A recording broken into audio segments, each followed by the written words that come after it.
You're tuned in to Get Right Fantasy.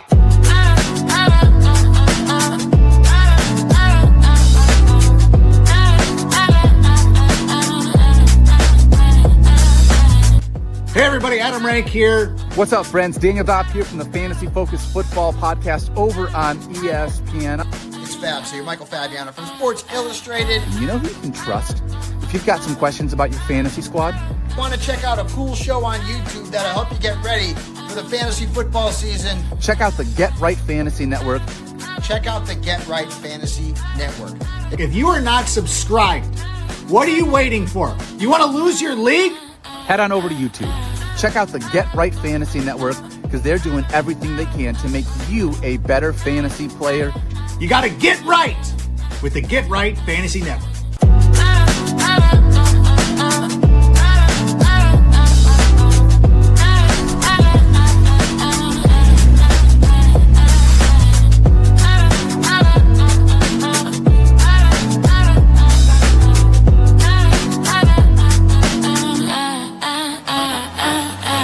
You're tuned in to Get Right Fantasy.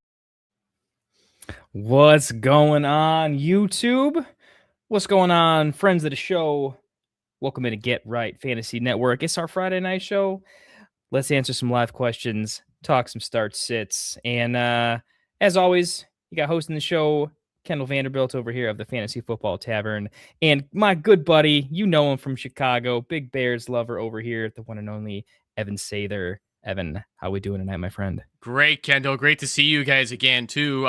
Unfortunately, Mike cannot be with us tonight. Classic Mike is dealing with the responsibilities of that first child, so he'll need a bit of a break, rightfully so, too. I can only imagine how exhausting a child can be as somebody who actually has no children himself. I do my best to sympathize with the both of you, Kendall.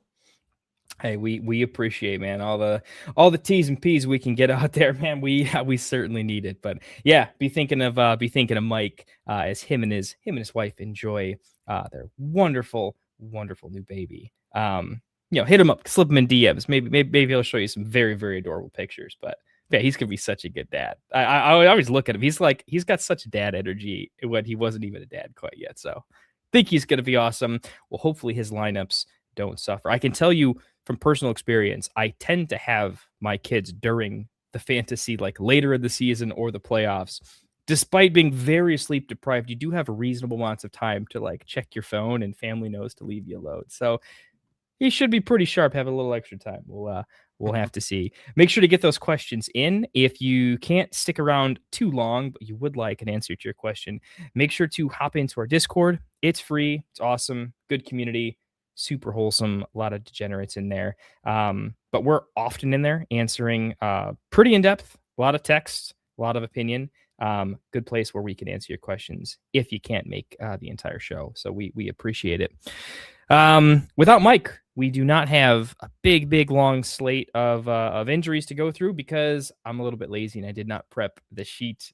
Mike is such a busy bee, works really hard behind the scenes.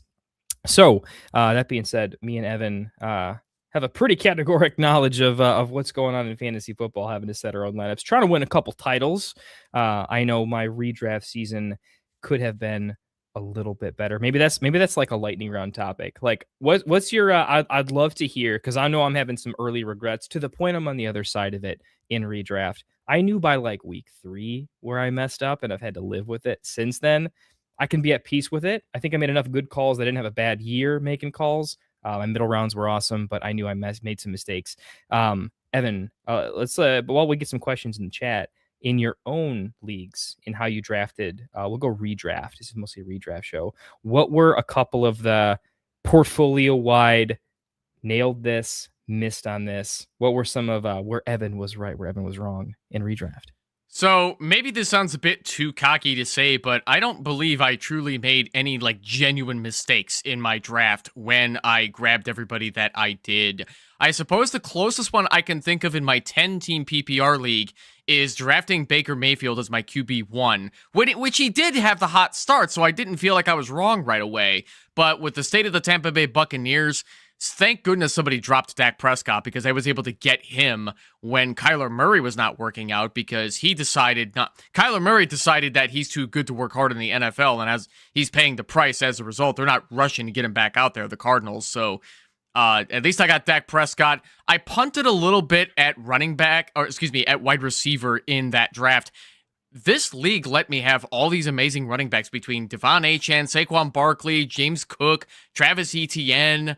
Who else did I get? I think I had to drop J.K. Dobbins. I had all those guys on my team at one point, and everybody was just going for other wide receivers and whatnot. I kind of punted at wide receiver a bit, but I still had Zay Flowers and Garrett Wilson, but maybe we'll talk a bit about Garrett Wilson a little later.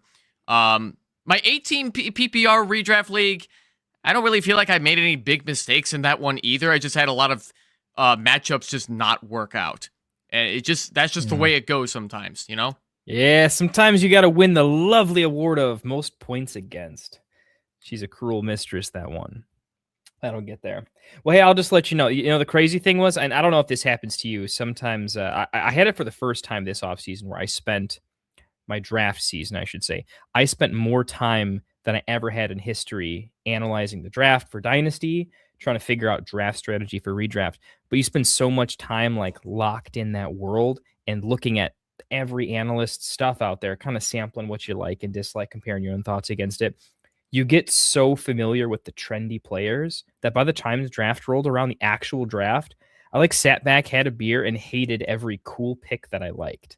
I just wanted to go against everything I had been researching, essentially, because I was sick of it. So I made some fun picks that I didn't prep for out of absolutely nowhere, out of just being like tired. And so I ended up with Genty, who I basically said probably shouldn't go with Genty. And I did a bunch of BTJ kind of for fun because I was going to go more Puka. And well, that would have made me a lot more money. But thankfully I didn't preach either. So that kind of screwed over a lot. But the mid-round wide receivers is really where I've been making my hay lately. It was definitely in on Rome early. Egbuka was a huge one for us. I think Ricky Pearsall would have been a huge hit. He was one of my guys. Injury derailed him, but I think we've seen enough that it probably would have paid off, especially with what happened with Ayuk not coming back. But yeah, a couple ones. I was wrong about Josh Downs. Absolutely missed that one. I was in on Downs over Pittman, but I still like the player. But I'm pretending like I was never wrong about Josh Downs, despite being on when I talked up Josh Downs a lot when I used to be on the Optimus fantasy team. So being that I didn't say anything about Josh Downs here on this channel, I'm just pretending like, no, that wasn't me. No, I never said anything about Josh Downs being great. Why do you guys ask? Super fun, right? Because you get to jump in and I'm the Josh Downs guy. Everyone knows me in all of our mock drafts as the like, hey, we got to take Downs because it'll screw over Kendall and he will be angry odd stream, right? So you're all good. You can just blame me. You just got to stay in the shadow. When I'm like really in the flames on a take, I'm gonna die on that hill. Yeah, it was apparently I just can't get the Colts right because it was Anthony Richardson before that I was pretty spiced up about. So yeah, for real. But hey, we'll just kind of hit the questions as they go, maybe, and we'll find fun stuff that we want to talk about in between and that kind of a thing. I'm not really sure where holiday travels and things are going, seasonality. Who knows what's going on around the YouTube world, but we'll see what we get tonight. Big, cool friend of mine. He is a doctor, by the way. Just FYI, Dr. Ken, real doctor, cool dude. Would love to buy him a beer one of these days. Has a question about Swift. Well, you came to the right guys here. If nothing, we're going to be opinionated. Dr. Ken says, do y'all think Swift will play? And if so, do you think they will have him on a snap count? If active, will you start him, or are you thinking about pivoting to Kyle Monangai? What do you think?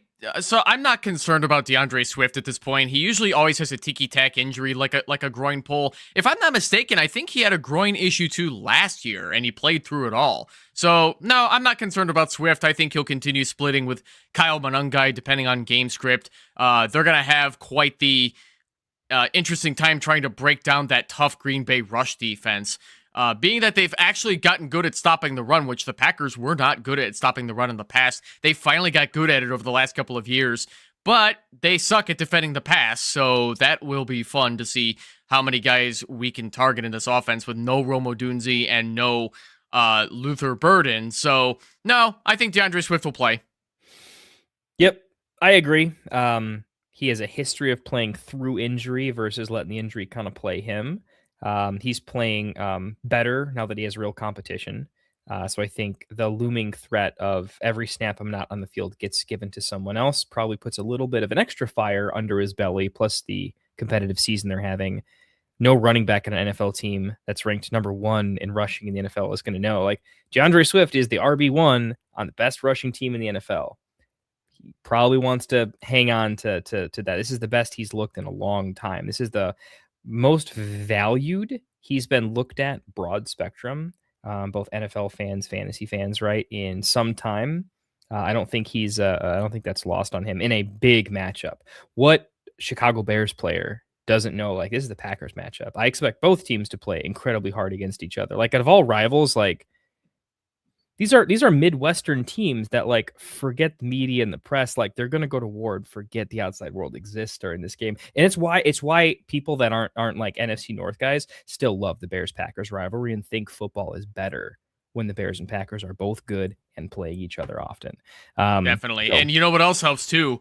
A good offensive line. Something the Bears have not had in I don't even remember how long. Probably since we had Olin Kreutz starting at center. That's how long it's been since we've had a good offensive line.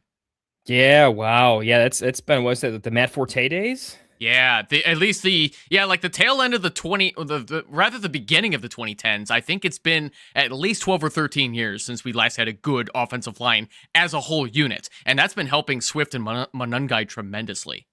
Yeah, I agree. I agree a lot. So, the Bears are definitely in a spot too where Monungai is very capable, right? In a spot where I don't think we're super at risk of missing the playoffs right away. And I don't think we have a coach that, thank God, does not play scared, right? He's not a crazy person, but he doesn't play scared. If he needed to sit Swift, I think he would. I don't think he's a running back. I don't say running back whisperer, but he kind of is. I trust our head coach. If he's playing Swift, he's planning on playing him. He's probably going to play pretty well. Yep. I'm with you. Should be an interesting game. I hope we get some more questions about it later on with the injury to Parsons. Yeah. And by the way, thank you all for tuning in so far. I know it's week 16 and a lot of people start to burn out at this time of year, and they might have, if you're eliminated from the playoffs, you're probably not tuning into as many fantasy shows. So we definitely thank you guys for tuning in tonight, because hopefully you're in a league where your consolation bracket matters too. Not that we want you to go there. We want you to be in your championship bracket. Yeah, hey, dude, amen. I also thought that was the case this time of year. It definitely let more people just kind of angry turn into something else. So it should make it interesting though, because the questions I'm thinking about right now, like selfishly, I'm worried about the leagues I'm in and those players and what we got going on. So appreciate it, Dr. Ken. Finding Neno. Now I know this person from a couple of my leagues. It's always interesting because like the name on in chat is always a little bit different than on Sleeper. Sometimes you're like, wait, I got to put 2 and 2 together. I know right. Where it is. Like, am I playing you this week? I know we've got some chat going on. Finding Neno. Opponent had Puka, so needs ceiling plays. Why we got Puka on Thursday, right? We got a 45 ball dropped on us, and we are doing some start sits. Would you start Gadsden, tight end, Chargers, over Jalen Waddle, Finns with the new quarterback change, for the chance at a higher ceiling? And Finding Neno, if you're hanging around, could you let us know if there's any tight end premium here that we should be worried about? We're going to assume PPR. I'm going to assume. Yeah, I'll assume that this is just some vanilla, regular fantasy football league with 12 teams, and it's just PPR, and there's nothing special to it. I would not start Oronde Gadsden over Jalen Waddle.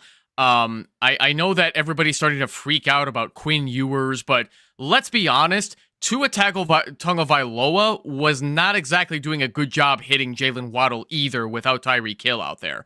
So worrying about Quinn Ewers being able to connect with Jalen Waddle is kind of a moot point, being that he's going to need a top wide receiver to throw the ball to outside of Darren Waller as a safety blanket.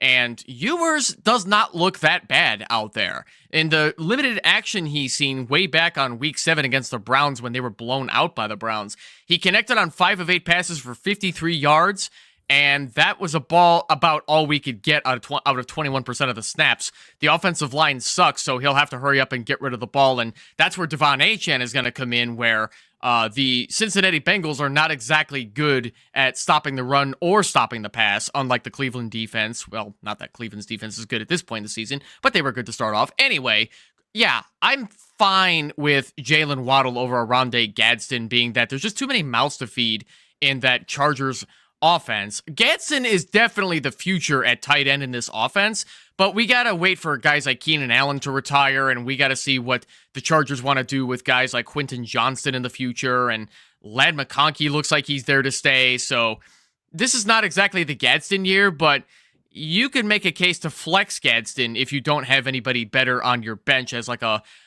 tight end 2 with upside, but that's not going to change my mind over Jalen Waddle. I would still rather start him. Yeah, so I'm going to answer in a similar fashion here, finding. My general take when we're just trying to solve the how do we get max upside, we are erasing all downside. I'm looking at like offensive tendencies here. I don't have stats pulled up. This is pure eye test and feel. I think most people will generally agree. Curious what you think, Evan.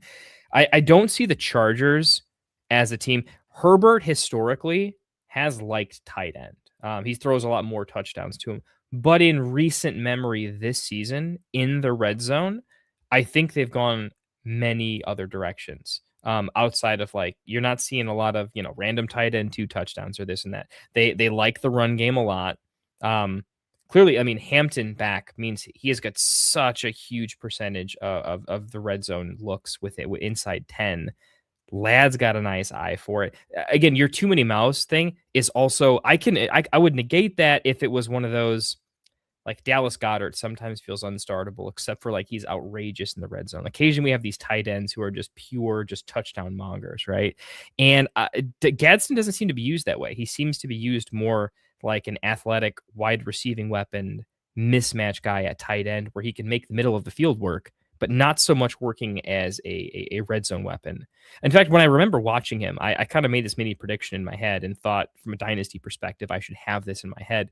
He had this big game and he was targeted often in the red zone. I think he only came down with 1 touchdown the week I'm thinking of, but I know there was another one where everyone caught on to it. It's like, okay, we're going to use Gadsden. We're going to start guarding him. Other people are become more open. I'm like, well, as soon as Gadsden becomes a known thing and then the opposing defense is accounting for him, I don't necessarily know that it makes sense for the team to really go back to back with him. He hasn't had a 2 touchdown game this year, I don't think. Not seeing enough looks. I need him to be more like a Darren Waller is a type of guy where he's an insane red zone guy. Just caught 2 touchdown passes like a week off of injury, right? Which just shouldn't happen, but he's that guy, right? Gadsden's not the 2 touchdown guy. That offense isn't the 2 passing touchdown offense to a tight end right now. So for all of those reasons, as disgusting as it is, like the quarterback play is not going down nearly enough. I'm not saying I'm predicting a Jacoby Brissett, but I mean, can it be any worse for Jalen Waddle? How many big plays has he pulled off this year? He's had such a crazy career, right? If he went from PPR monster to then he started doing the longer touches to this current form where it's all Devon Achane and he's unstartable sometimes. I don't know. I think he gets back to the player he's closer to. Yeah, I mean, I still would rather start Waddle at this point because, Ewers is definitely going to want to... This is a good week to start Dolphins at 2 because the Cincinnati defense sucks. Whereas the Chargers, they are playing against a Dallas Cowboys defense, which also sucks. But they're also good at stopping the run, which is not going to... Well, I'm sorry, I shouldn't say they're good at it. They're just okay at it. They got some talent up front with trading for Quinnen Williams and whoever the hell else they have left on their defensive line. But, I mean, that's going to be tougher for Marion Hampton. But, Trey Harris got 5 targets last week, which is the same as what he got against the Dolphins back in week 6. So, yeah, he's starting to get fed out there. Johnston, we don't know if he's going to be available. Keenan Allen missed practice on Wednesday, but I think that's just, old man management. And then Ladd McConkey is having trouble getting open because defenses are just planning for him. And Oronde Gadsden didn't get more than 2 targets against an easy Raiders defense. I don't want to trust Gadsden rest of season. I think he just needs some more reps on the field before being a trustworthy tight end. Like I said, he's definitely the future for the Chargers, but yeah, I'm still starting Waddle. So now that we're talking about Waddle, Kendall, I kind of wanted to transition into the offensive situation for the Miami Dolphins. Tua Tagovailoa has officially been benched in Miami. Now Quinn Ewers is starting at quarterback. Zach Wilson is number 2. And it's being that they sunk Tua to quarterback 3, I think they're done with him. And this offense is going to look a hell of a lot different without Tua Tagovailoa if they could get rid of him. But he's also in the middle of a big contract, and he would cost $99.2 million to cut next year. I don't see how the Dolphins move on from him. Yeah, it's tough, right? It's a tough question to ask because there's 2 questions we could answer with, right? We could answer the what would I do? What should they do? And there's trying to get in the heads of a team whose front office is a little storied for not making the best decisions. I mean, no one thought they should pay Tua, let alone pay him that much. Right. I think the majority, you just flip on fantasy football, X or social media of choice, honestly, across the board, the entire community was like, nah, man, the shouty shows were like questionable. I mean, they all kind of knew. So it's hard to make a prediction on what will happen. The dynasty angle of like what will happen with it. I feel like my take is always going to be on what should they do. And I just don't know what percentage chance they are. I agree with you on it's clearly painful. And I think they're looking for answers. I think this is a very fluid situation because I think it's going to heavily depend on, like, dude, how startable is this Quinn kid, right? Like, yeah, and Quinn Ewers was a 7th-round pick. This young man has nothing to lose. I would not be surprised to see him air it out against this porous Bengals defense against the pass. Like, I don't see why they don't just set Quinn Ewers loose, right? And Evan, you got to think of it too, right? If you're Quinn, right? Who are you playing behind from day one, right? Are you playing behind Mahomes? Are you playing behind Stafford, right? A Dak, someone who your mindset, going into every week, going into daily, going into practice is like, how do I learn to be like that guy? But you're not prepping yourself for taking their job. You're not getting ready for like, I'm ready to play in a game, right? You're just not there. You're in student mode. You're not ready to grab the chalk and walk up to the whiteboard like you got it. Quinn's sitting behind Tua when he was drafted. Okay. He's seen what's happening. We all know about Tua's injury history. There is no way, unless Quinn is a complete psychopath or just not the guy. And I mean, when I say not the guy, I don't mean an NFL quarterback. I mean, you can be a dog competitor as a human being and not quite the NFL talent level, but you can still play good in a game or two, right? If he's got enough of a dog in him, and I think maybe he could, I'll give him the same chance as anybody else does. He's been playing behind Tua every practice this year. You've got to think he's been waiting for a chance. He's probably been analyzing the ones and what he could do with them, probably falling asleep at night thinking about it.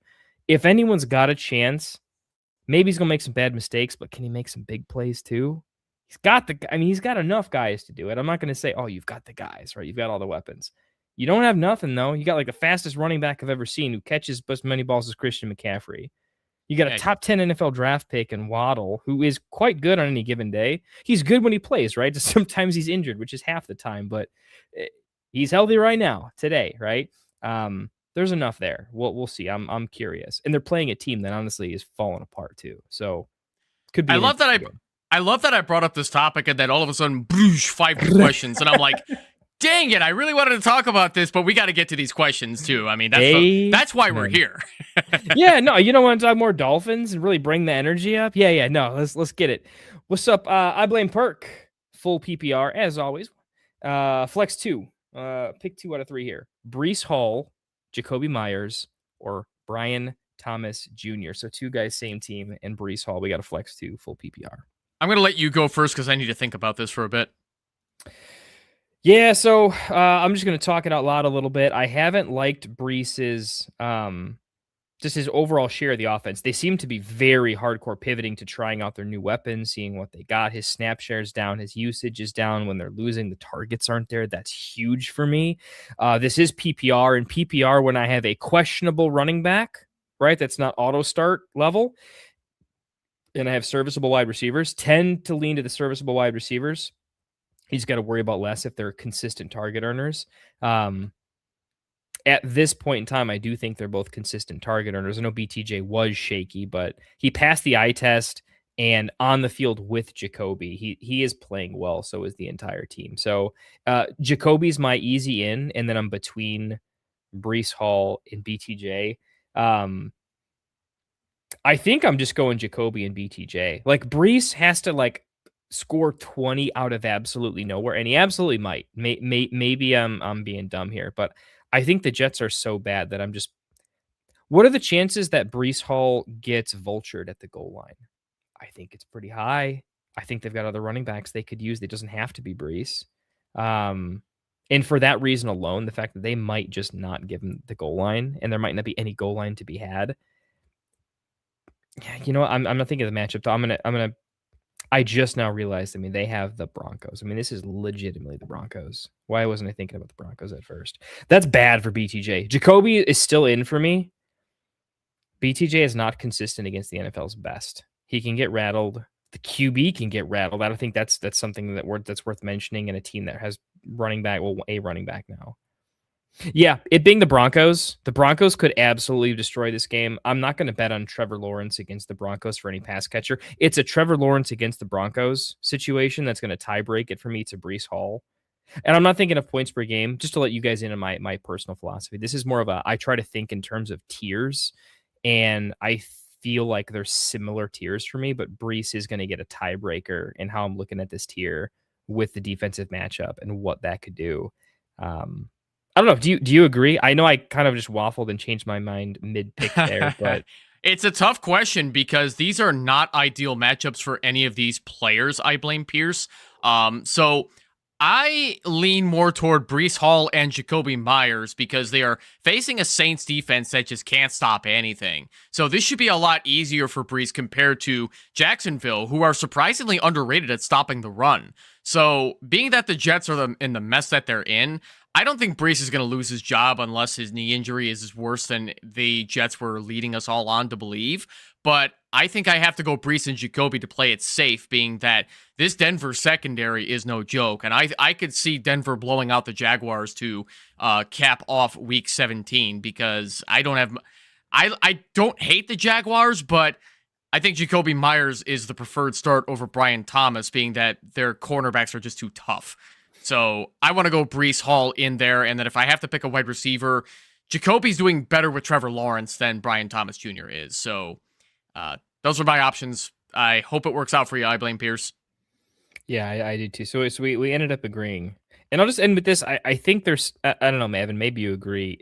Sometimes I think we fall trap to the Vegas makes money off of us for thinking this way when we think two teams that we call quote unquote good because they have good records. And I don't think either of these teams are bad. We think offense usually because if they have a good offense, they probably led to the good record, right?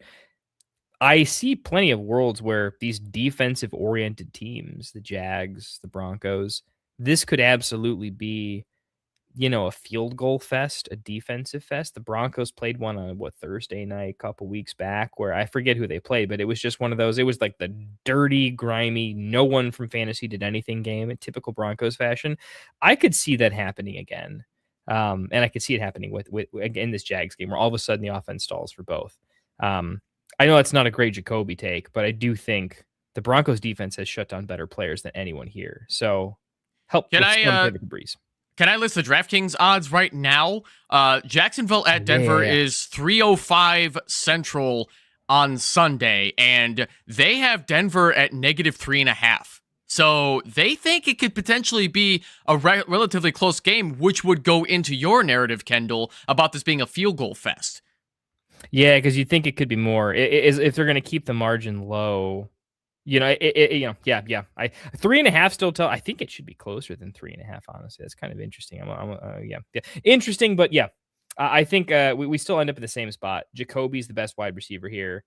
Brees Hall. We downgraded BTJ enough. Yeah, I mean, usually these lines are close, except for Buffalo at Cleveland and Las Vegas at Houston. Like those are. Buffalo is -10.5 and Houston is -14.5. Like, which teams are giving up for the season too. Yeah, fair. I just really thought Vegas would give the Jags a little bit more credit because the Broncos aren't really blowing the doors off of too many people. That's interesting. I at first glance that told me, oh, Vegas doesn't really like the Jags that much. I don't know why I thought 2.5 instead of 3.5, but you live and you learn. That's a lot closer than I'd like, in my opinion. But anyway, best of luck, Lightbane Pierce. World of Jesus. World of Jesus, yeah. Yo, lost Rice and Mahomes right before the fantasy championship, right? It's 2 weeks. Okay, so it's 2-week championship. Got to start one. Looking like versus Miami, so that's not T. Higgins. That's gonna be Jaden Higgins, right? No, that will be T. Higgins. Oh, it's T. Higgins. No, yeah. So T. Higgins if he plays. I say Rashard Higgins. Oh, he's definitely in the NFL. Yeah, dude. I have so many double Higgins teams too, man. It's it does make setting your lineup something you gotta be aware of.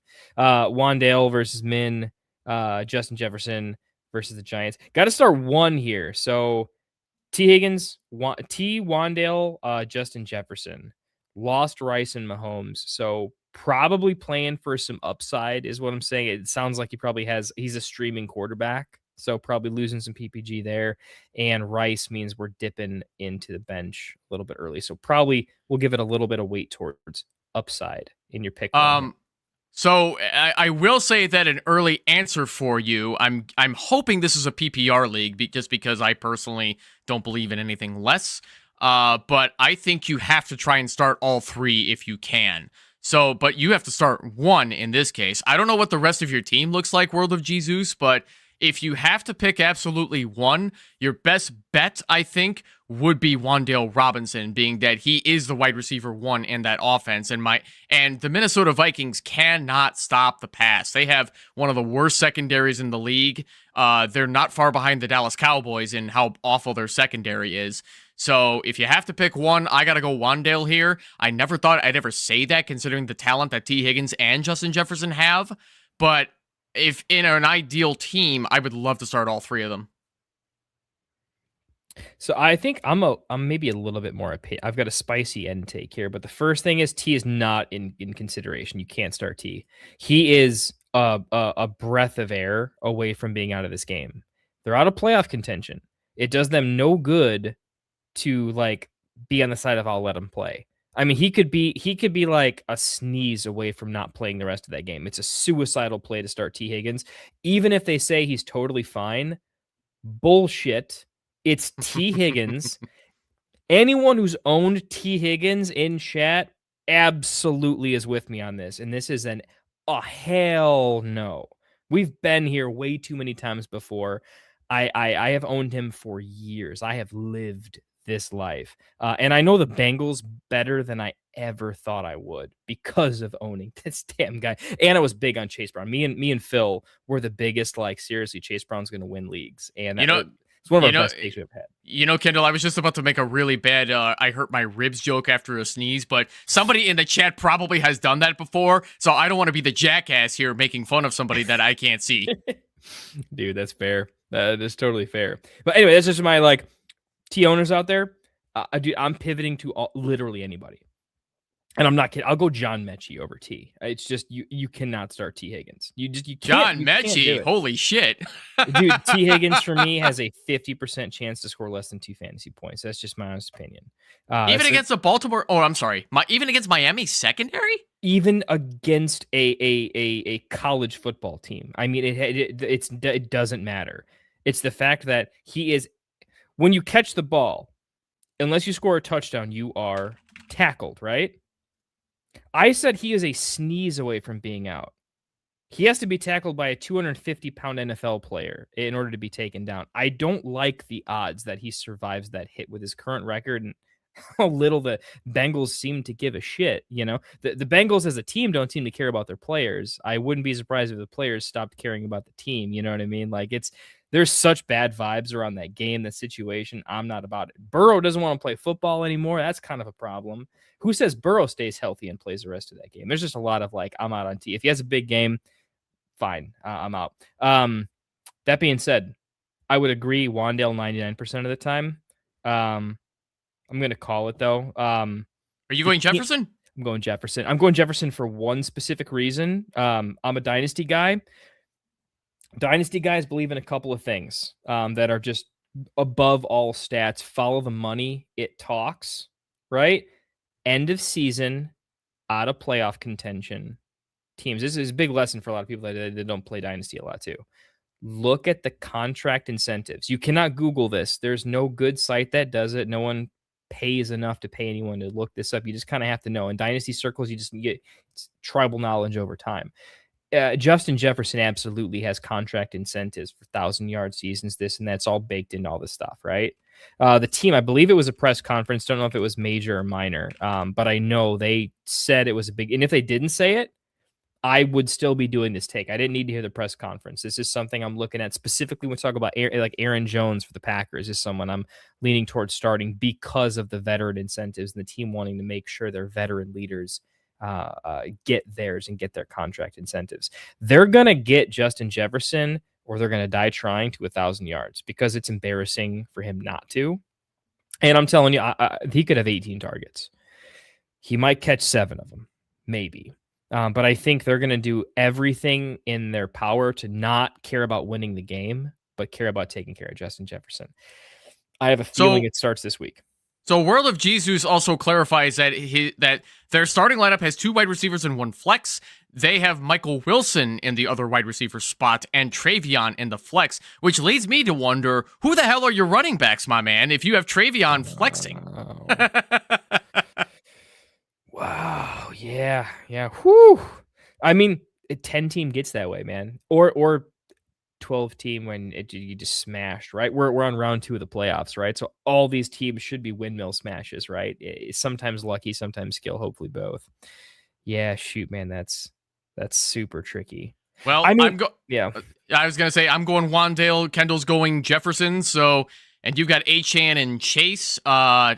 I still can't stand Chase Brown despite his usefulness in the passing game, but he is facing against the Dolphins defense that can't stop anything, so you pretty much have to start him at this point. Yep. Yeah, I was looking down at it too. That's oh man. I mean, is it worth talking about like Chase? One thing I will say, though, about running backs from the same matchup, I say this in DFS a lot, too. I do not like dueling running backs because oftentimes what happens is that one running back goes off, but then the other one doesn't. And then you're going to wish you had started the other guy instead.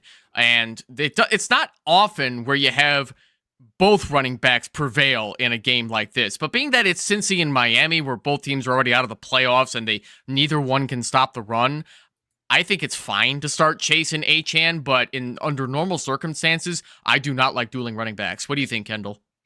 Normally, I don't. This is the one case like in history where you're going to find reverse positive correlation, which is like I totally see the who can pass to their running back better.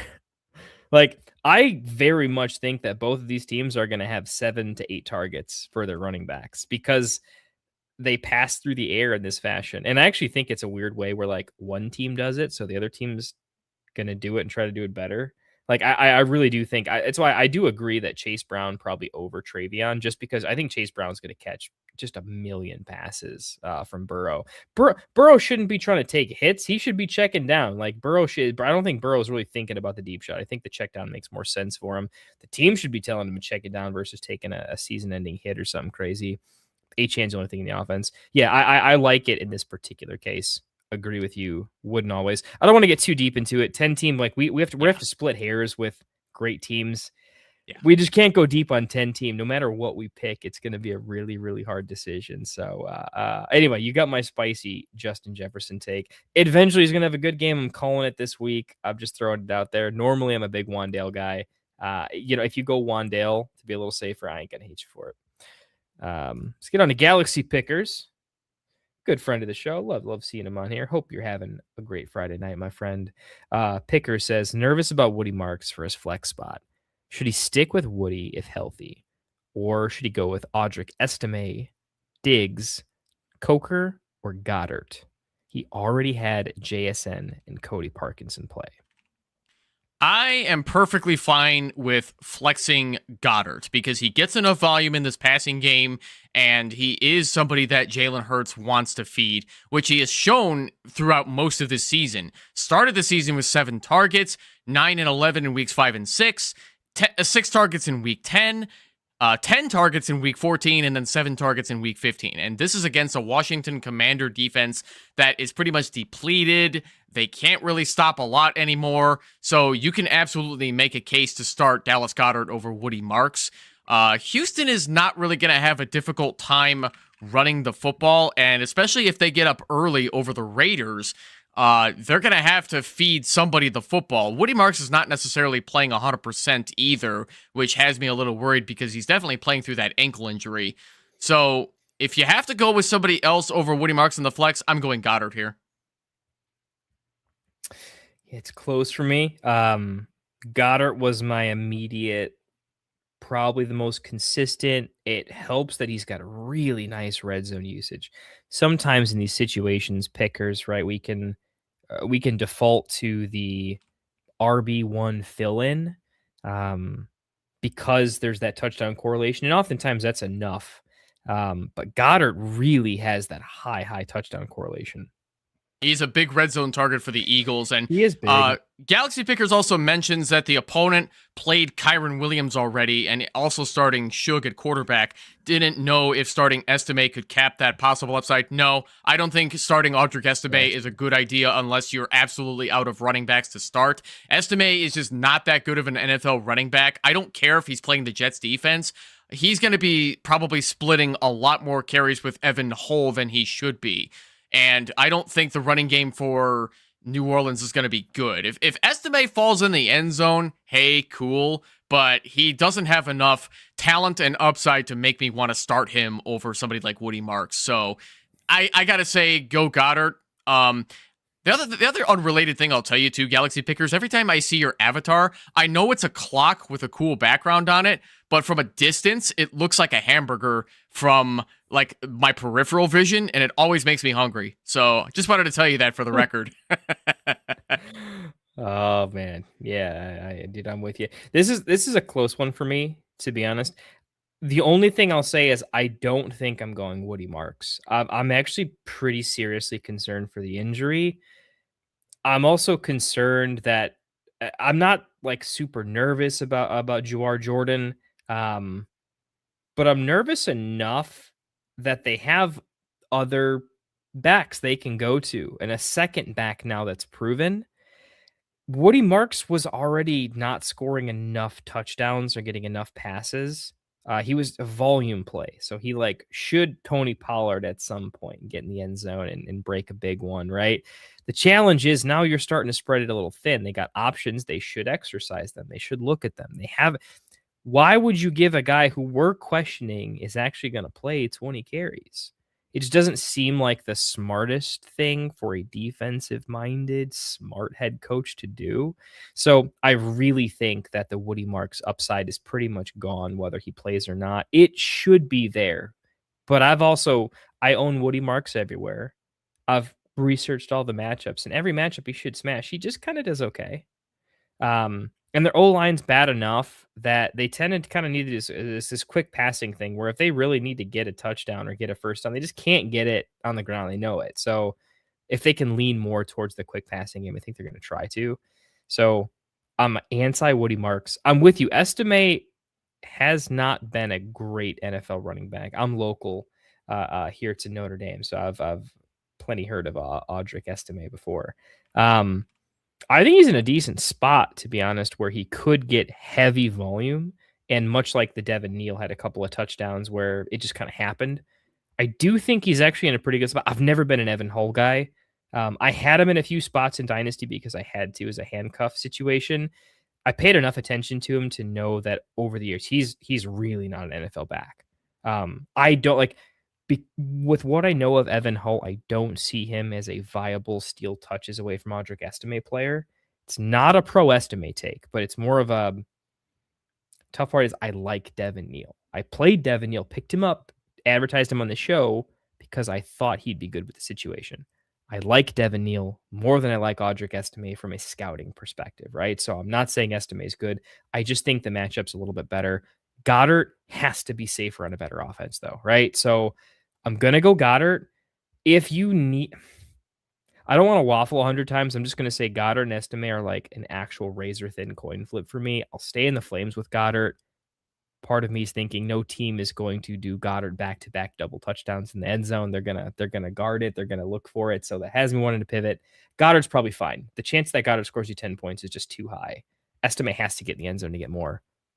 I'm gonna finally agree with Goddard. Yeah, no, I'm not going to change my mind on this either. I want nothing to do with Estime unless I am just genuinely out of running backs to start in an RB slot. So unless you don't have any better running backs to play, I'm not starting Estime. I'm keeping him on the bench. Yeah. Close, man. Close. Perk back again. Another league, full PPR, flex one. Wait, T-Mac. So this is what Tet wants to be called. I'm never going to call him Tet because T-Mac is taken. It's taken. T-Mac's already taken. I don't care. I know he doesn't like being called Tet.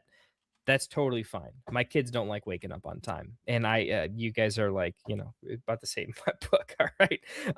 So Tet, Scary Terry, Egbuka, or BTJ. You got to flex one here. Who are you going with? Oh, I don't want to go Brian Thomas against that tough Denver secondary, which we kind of talked about at the beginning of the show. Egbuka is showing why he's the future for the Tampa Bay Buccaneers, but the offense has been struggling so bad. I don't want to start him either. Scary Terry McLaurin is fine, but he's also playing against a tough Philly defense, and Tampa Bay's secondary cannot stop a stop sign. So if you have to flex one here, I'm going Tetaroa McMillan here. Yeah, it's looking like he's going to play. It's not a scary matchup. They've been giving up a lot. Basically, if the matchup isn't, terrible, I like Tet a lot. Egbuka, I keep wanting to go Egbuka. I'm so close to saying Egbuka. It would be Egbuka for me over Terry, just because I trust Egbuka more. But I'm gonna go Tet here. He's healthy, was claimed healthy, decent matchup. It's a team that can put up points on the Panthers too. Like there's an argument for some points being put up here potentially. So I'm gonna go Tet here or T-Mac.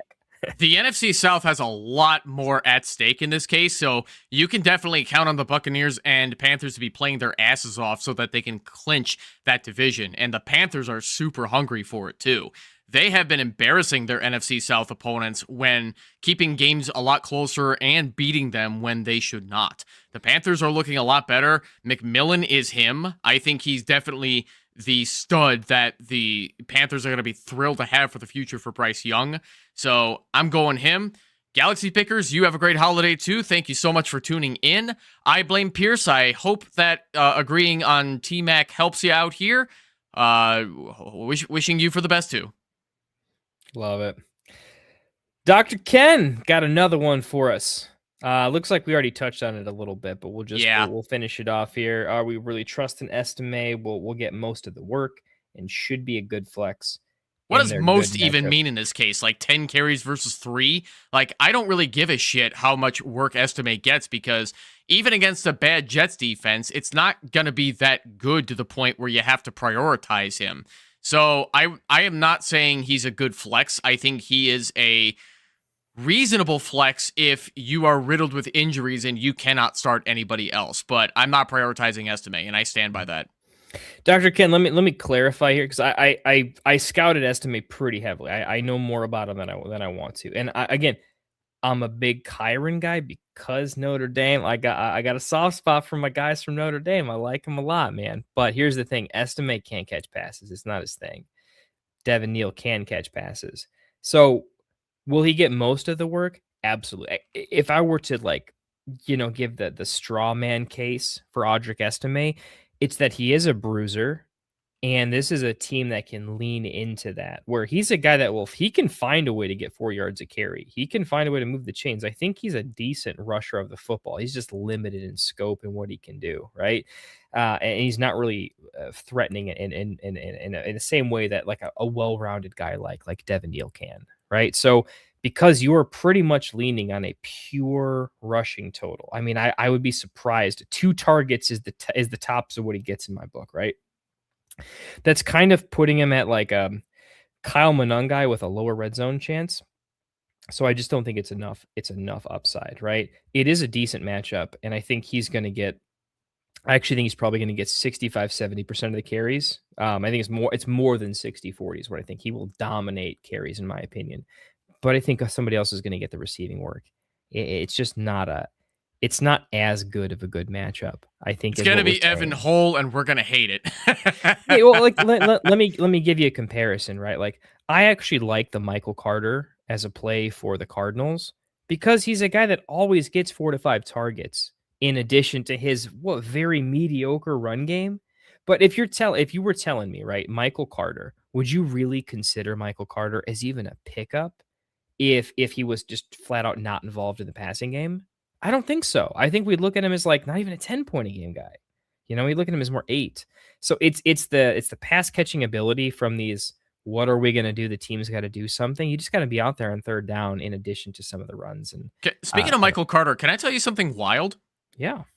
So Dr. Ken, this goes into his next question, pivoting off of Ashton Jeanty against the Houston Texans. You know what's crazy? The Arizona Cardinals also have a trash offensive line just like the Raiders.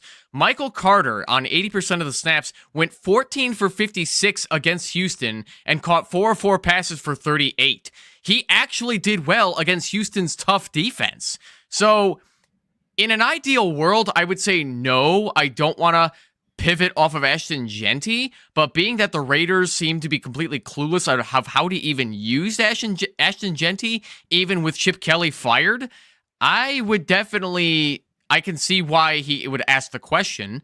I would say I'm not rushing to pivot off of Jeanty, but I would not be opposed to it. What do you think, Kendall?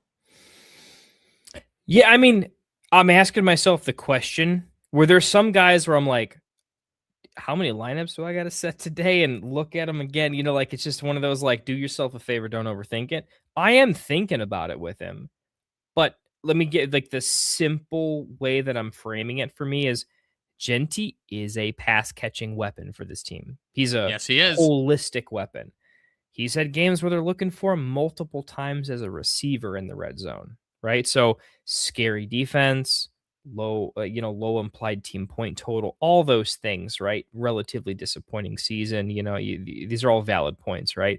But the fact is, he plays the position with the highest chance to get touches in the most valuable places of the field, the red zone, right?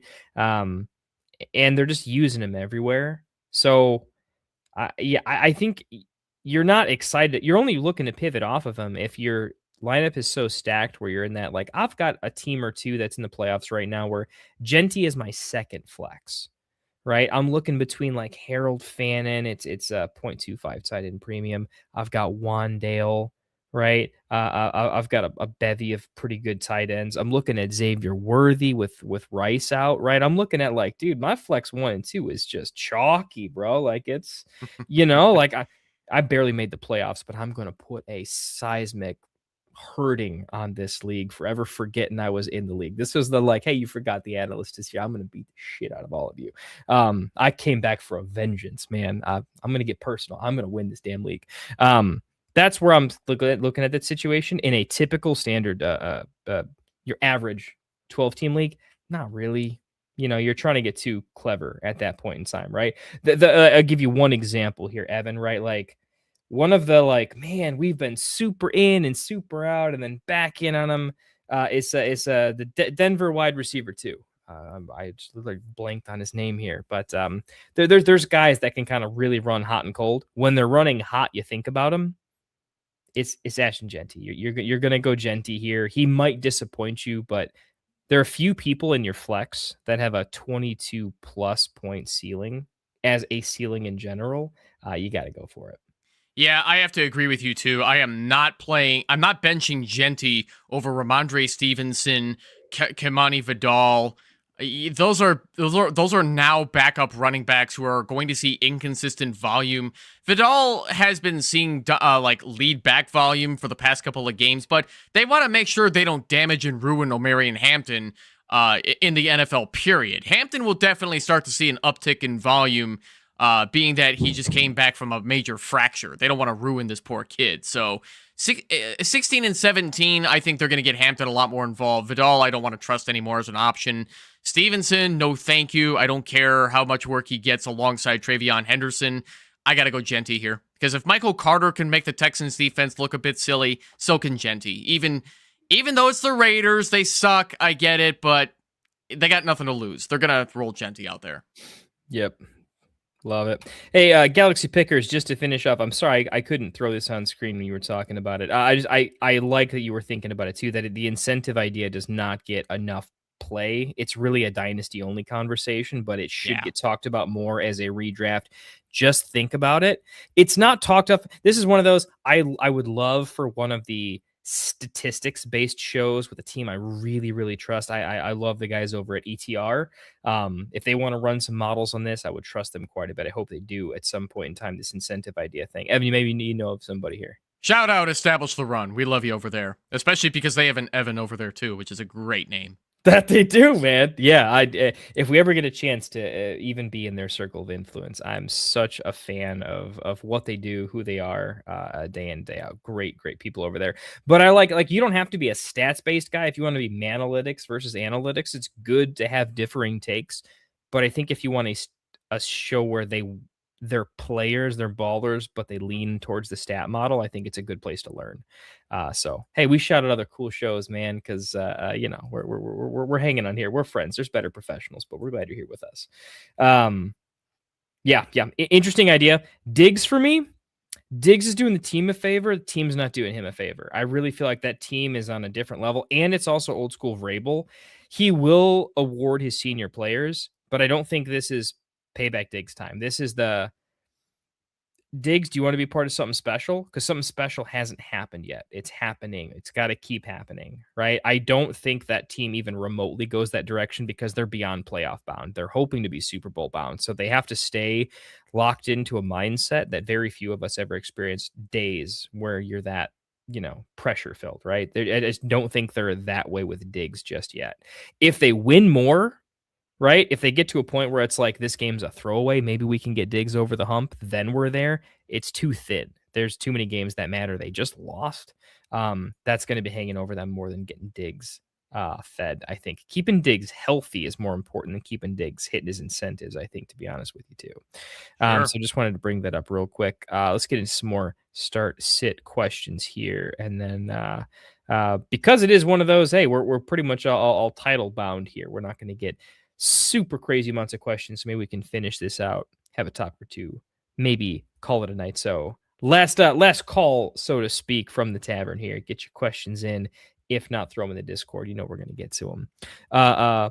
World of Jesus. By the way, if you can give us a quick phonetic on that too, man, hop in the chat. Let us know. I hate getting names wrong. I wish we want to be friends here. I want to get to know you. I want to be someone that's not pronouncing your name wrong. We're happy you're here. But World of, would you drop Rashee Rice for DJ Moore? Chiefs play Denver next, which is the last week of fantasy for me. No. Do not start. Yeah. Do not drop Rashee Rice at this point. He's ruled out with a concussion against the Tennessee Titans for Week 16. Players usually only need like 1 week to get over concussion symptoms, and if the symptoms persist, which becomes a big neurological problem at that point, which they need extra rest, then go ahead and drop him. But right now, there's no reason to drop Rice. Go ahead. I hope you have an IR slot in your league, so go ahead and stick him in there.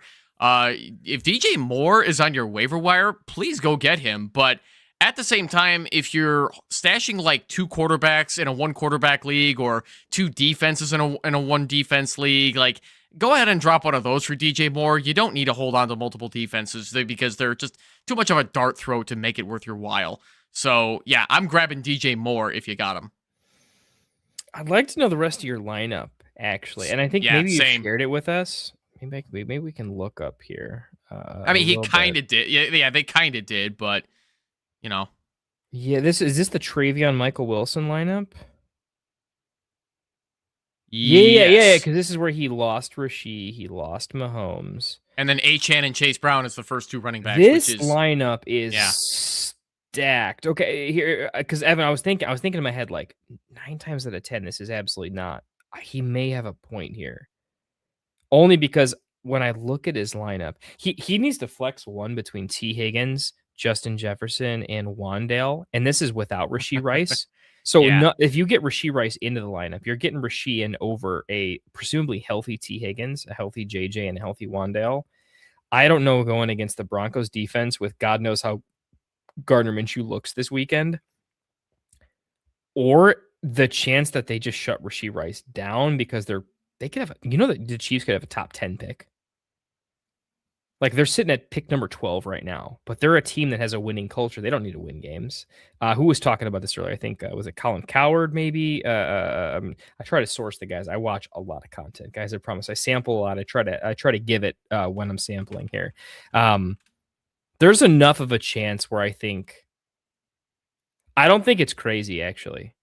I'm not saying it's like the world's best move, but I'm definitely playing DJ Moore this week in what I think is a pretty decent matchup. Caleb's finding him a lot. They're drawing up stuff for him. It's 2 weeks in a row they would have schemed up for him in advance. In a team that lost their best pass rusher. I like DJ Moore this week. I don't know about next week. Rome is day-to-day, week-to-week. It's a bad injury. We presume Burden should be back. I'm really just trying to Evan, I'm just trying to think here that it's not as crazy as I thought it would be, only because if you tell me Rashee Rice is 100% healthy next week, I don't know that he's in the lineup.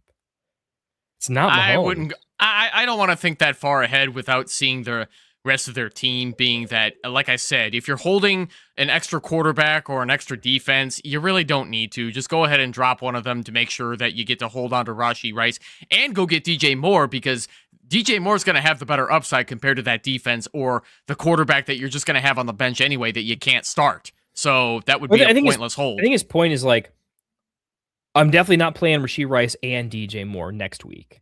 He's only going to play one of them because look at his lineup, right? So he's saying, but that's fine. I'm going to pick up one. His team's too good to play this week. So he's picking up, it's keeping one of these guys for potentially flexing them next week. So he's never playing both in any situation ever, essentially, unless his whole team goes down, which he just loses. I guess I'm with you. Yeah. If you're not playing DJ Moore this week, and he's not, I keep thinking to myself that he's playing DJ Moore this week, and he's not. DJ Moore is a bench player this week, in which case I think if Rashee Rice plays next week, and who knows if anyone else in the team's healthy. Yeah, I'm with you, Evan. I'm actually keeping Rashee Rice. DJ Moore, week to week, that passing offense, it's not enough upside. DJ Moore is not playing above Wandale ever. And because of that fact, it's not happening for me.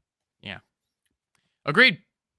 All right, we got there. I lost my place. I had to go back up. Let's get back down here to Bryce. We also got Bryce B83, who I grabbed from our Discord server. Glad you could join the show, buddy. I'll read it this time. Please pick one wide receiver and one flex in a half PPR league. Jordan Addison at New York Giants. Troy Franklin versus Jacksonville. Jalen Coker versus Tampa Bay. Khalil Shakir at Cleveland. Audric Estime versus New York Jets. And Chuba Hubbard versus Tampa Bay. I'm going Addison and Estime. Addison and Estime. Okay, first in for me is oddly Estime here. I'm pretty into that just as like a safe spot there. I don't think I'm going to go Addison because I'm really in on that narrative where they're going to hyper target. I think Addison's going to get left for dead. He doesn't have to be, but it's a narrative I'm really leaning into. I don't have to lean into it. I'm choosing to. Franklin versus Jacksonville is really interesting. I'm not going Coker Tampa Bay. I think it's like he's playing really good, so we want to stay in the flames, but I hate that passing offense. Sometimes I've been sitting Tedderone McMillan. I can't in good conscience play Coker when I'm sometimes sitting Tet, for the reason being I don't trust Bryce with the passing offense, despite the good matchup. It just feels risky. It just really feels risky. Shakir honestly feels more of a sure thing than Coker against Cleveland, who doesn't care anymore. The Bears beat the absolute shit out of him, and Shakir should be better. So Estime 1, I'm between Franklin and Shakir. I'm just talking about it out loud. Very hit or miss both ways. This is going to sound kind of obscene, but I actually think that the Buffalo Bills are going to beat the Cleveland Browns so badly that Shakir is going to have some free stuff in there. I'm going to go Shakir Estime. Estime for sure, though. The second one, honestly, Yeah. coin flip for me. The second one is so close between everyone. It's like you can't go wrong there. I never like starting any Buffalo Bills wide receivers for the exact same reason I don't like starting Green Bay Packers wide receivers. And that's just because both teams spread the ball too much among their wide receivers to where none of them are going to be fantasy friendly. It's just whoever gets the hot hand, whoever gets open, and it just, the game script changes it so much for their wide receivers. So it's tough to get me to want to start Shakir. But I can understand it if Dalton Kincaid is not 100% because they're going to have to throw the ball to somebody else. Yeah, that's what I'm doing the like. I think the Bills put up 30 points on this team, and I'm saying I'm picking a pass catcher among those 30 points that might get involved. Where I don't Franklin and the Jets. I already told you I think this could be a field goal contest, right? And my take on Addison and the Jets is I just really think they're going to hyper target their wide receiver one. I'm leaning that take, so I'm going for correlation with my take here is all. I understand I'm going with the spicy variance filled take versus maybe a more even keeled one. So context. But hey, Bryce, happy to have you. Bryce, if you're not in our Discord, by the way, I'll throw a link here out to it, man. We just love to build the community up a little bit. We answer just as many questions in the Discord as we answer here. I actually pulled him from our Discord. He's already in it. He's already in there. Oh, what am I saying? I've seen him in the Discord. I was literally looking at it earlier. There you go. Yeah. I agree with you too, Bryce, that Addison is not ideal, but it's a good matchup against the Giants defense that can't stop the pass, and it should be a lot easier for J.J. McCarthy to duke it out versus Jackson Dart, who I could see this being a high-scoring game for both teams. I mean, as much as I usually fear that Minnesota Vikings defense because they have Brian Flores as their DC, they just don't have enough talent that makes me believe that they're going to do anything to stop the Giants' offense. Yeah, I kind of agree more often than not. It's a weird spot. I think there's more variance in these games where how hard is the team going to play? Who are they going to use? That sort of thing. I think they can get pretty silly. I don't study this quite as well as I should. These when the games matter less, what ends up happening. Yeah, tough call. I think there's some wisdom in what you're doing. It sounds like a safe bet, but we'll have to see. If I thought about it more, you might twist my arm. So I wanted to also mention one more thing about the New York Jets shut down Garrett Wilson for the season. Garrett Wilson was not exactly a popular start, one, because of the team name that he's associated with. The Jets suck, so therefore he loses popularity, and people think that his talent doesn't matter because, well, the quarterback sucks, so therefore the wide receiver is useless. And the Justin Jefferson shit is what's making people believe in that narrative.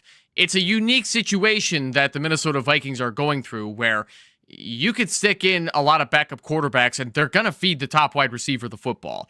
Even when Justin Fields was throwing the football, Garrett Wilson was getting peppered mighty great when he was healthy enough to get out there. So, Breece Hall, I would not be surprised if he leaves the Jets, but Garrett Wilson is definitely there to stay. How hard are you going to be pushing Garrett Wilson next season, too? I can't quit him, dude. I can't. He's my example of dude, just watch the game. He's so good. He is such a good wide receiver. And I don't mean did you see the catch? I'm like, he can literally do that on any play. He shouldn't be open, by the way. He should be able to be covered on every play. But ask yourself, why is JSN getting behind? Like you see Jamar Chase's little quote, little post on X earlier where he was watching JSN play, and he commented hey, how does he get behind these coverages, man? Can't be stopped. Justin Jefferson is with Justin Fields throwing in the ball, who is leads the NFL in first read rate, right? If I'm the DC going against Justin Fields and Garrett Wilson, are we even having a meeting? Guys, you got one job. Literally couldn't give a shit what else we do. He's going to throw the ball to that guy. I don't care if the rest of the team is standing in the end zone open in Hawaiian t-shirts. Fields will not see him because he hasn't ever. We're Bears fans. We know, okay? He's invisible to anybody else. And yet, how many of those games were serviceable? Right? When he should have been blanked. Tedero McMillan, with bad quarterback play. Still has a job, not that bad, right? Had what? Like literally the other day when we said to sit him, he only salvaged his day because he caught one pass for a touchdown, right? That's what bad quarterback play does. When you're an elite NFL wide receiver, defenses just aren't good enough. And Garrett Wilson is better than good defenses. He's a guy I'll still play against Houston. I'll play him against Denver. He's that guy, right? You fix that quarterback room a little bit. My God, I mean, he's a guy where like the floor is Amon-Ra on a bad day, right? That's a good floor to have. Can I can I ask about another Ohio State wide receiver that a lot of people kept sleeping on? Can I try to guess who it is? Yeah, let's see if you can guess. One of his teammates, Chris Olave. Yes, Chris Olave was practically free in a lot of fantasy football drafts this year. He's currently sitting at wide receiver 8 in PPR leagues. 8. That's how good he's been this year, with just so practically invisible quarterback play between Spencer Rattler sucking and Tyler Shugg actually starting to make some waves. Tyler Shugg is not playing that bad. Yeah, I mean, he's like almost 30, which is crazy. Well, he's 26. That's not almost 30, but he is an older rookie. But Tyler Shugg is not playing terrible. He's actually serviceable out there. I mean, yeah, he's thrown 5 interceptions in just like 8 games, but that's not too shabby for a rookie on a really bad offense. Dude, he looks better than a lot of NFL quarterbacks. He looks better than Geno. He looks better than before he got injured. What's his face? Atlanta. Michael Penix. Yeah, it looks better than Penix. Dude, there's just a decent number of guys he looked better than. He's got that dog, that rush in him. Dude. Like, I don't know. There's something to like just play more snaps in college. Just these rookies that come out without much experience are just, I mean, they're terrible, man. Like they're not ready. These old guys who get dogged in the draft process because they're old. It's like, yeah, okay, I get it. Grain of salt. If they're older, they should be more physically ready. They should be better. But then it's like, when that happens, why are we surprised? Right? Like I've been a little like slightly. I like RJ Harvey, but I'm tempering expectations because he is 24. He was playing as an older, more physical running back in college compared to some younger people, so I've tempered expectations. But it's like, look, man, at quarterback, experience matters more than any other position. You got to know that, like, having that little bit extra, it clearly showed. Like Tyler Shugg, as a rookie, significantly different profile than these other rookies who are like, what are you doing? That doesn't look like football. Can I also mention something else too? Yeah. Tyler Shugg is looking better than Tua Tagovailoa and Kyler Murray, which is probably not that crazy of a take considering that both of those guys are now benched. But Tyler Shugg is not looking that bad. I'm sorry. I keep saying Shugg. It's Shuck. It's pronounced Shuck. I'm sorry. Dude, it happens. If you say it one time one way, it's hard to get back the other way. But sure, Tyler Shugg is not looking bad for being an older rookie. Where you were just talking about how he got the older, the more reps in college. That's good development at Louisville, and then he comes into the Saints under a Kellen Moore offense, and he's not looking. Kellen Moore wanted him for a reason. Moore believed that Shugg was NFL ready, and he's looking good behind a really terrible football team.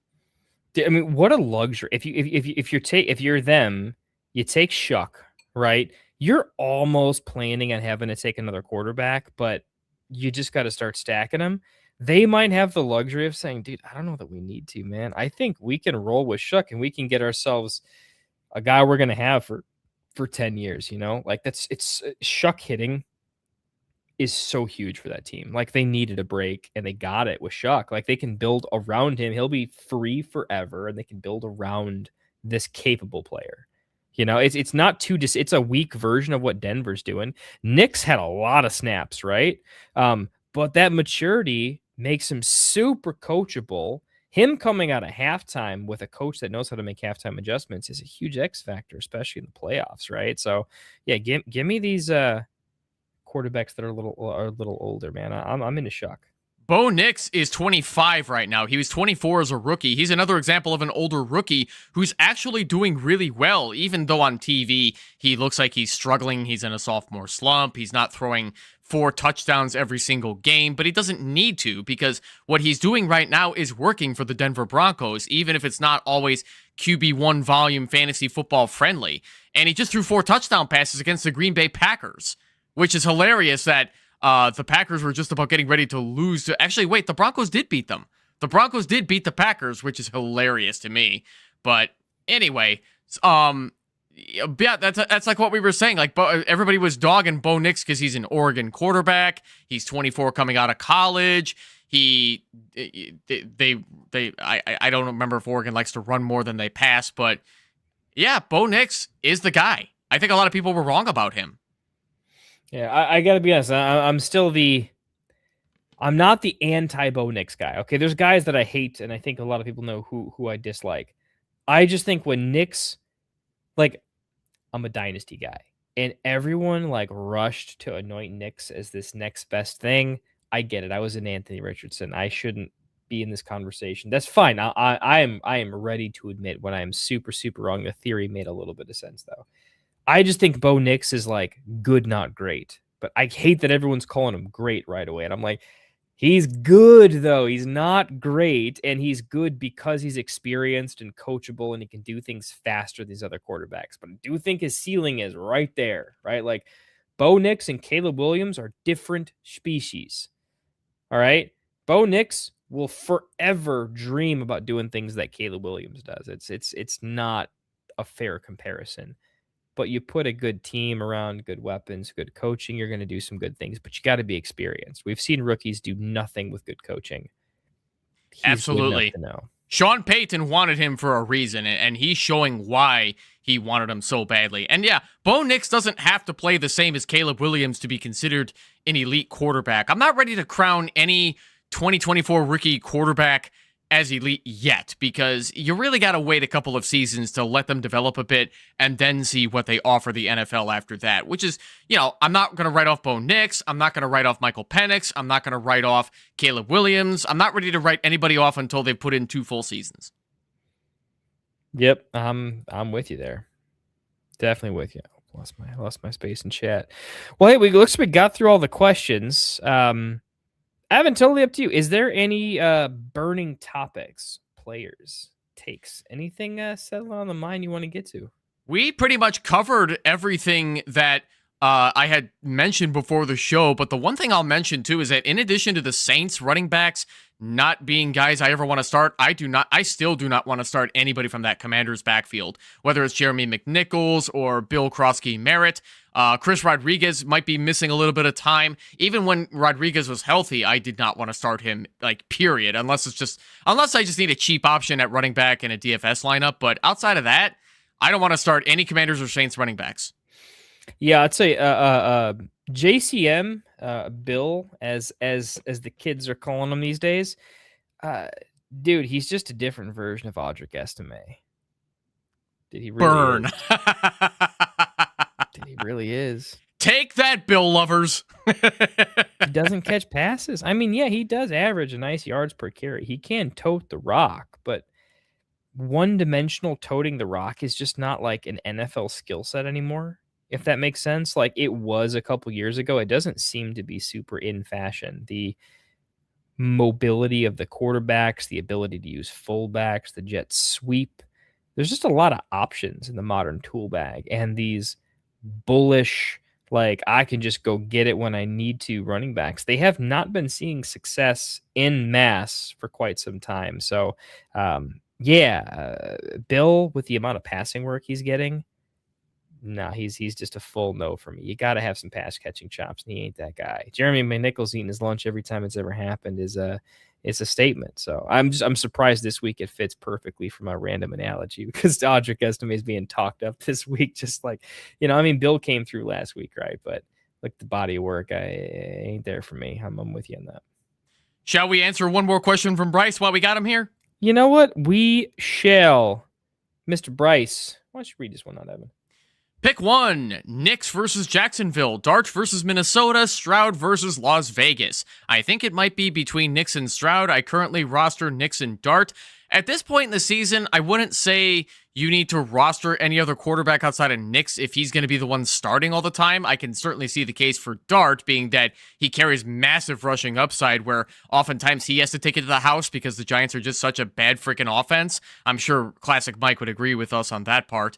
But I'm going to stick with Knicks here, and I mean, if it's a one quarterback league, I wouldn't say you have to keep Dart unless you really, really have 4 or 6 nobody point, by the better way? on the wire. This does matter here for me a little bit, particularly with Stroud. Is it 4 or 6 point passing touchdown? Evan, does that change anything for you?